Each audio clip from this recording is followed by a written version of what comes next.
ආණ්ඩුවේ මන්ත්‍රීවරයෙක් පිළිබඳ ඊයේ ආවා. ජගත් මනුවර්ණ වහාම අල්ලන්න කොටුව මහේස්ත්‍රාත්ගෙන් වරෙන්තුවක් ඉෂාන රත්නකාරයි පත්තරයට වාර්තාව තබන. ජෝර්දාන් ඇඟලුම් රැකියාවේ විශ්වාසී සන්නාමය සහස්ත්‍ර මහනුවර 1340 අංකයට දැන්ම අමතන්න. ජාතික ජනබලවේගයේ පාර්ලිමේන්තු මන්ත්‍රී ජගත් මනුවර්ණ වහාම අත්අඩංගුවට ගන්නා ලෙස දන්වමින් කොටුව මහේස්ත්‍රාත් ඉසුරු නෙත්ති කුමාර ඊයේ වරෙන්තුවක් නිකුත් කළා.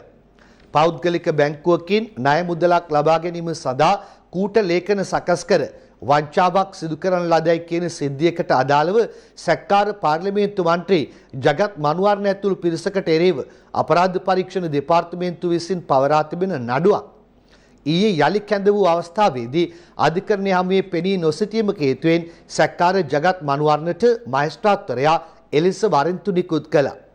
සැක්කාර ජගත් මනුවර්ණ වෙනුවෙන් පෙනී සිටි නීතිඥවරයා කරුණු ඉදිරිපත් කරමින් තම සේවාදායකයා ඉඩම් බෙදා දීමේ ජාතික වැඩසටහනකට සහභාගී වී ඇති බැවින් අධිකරණයේ වෙත නොපැමිණි බව කිව්වා.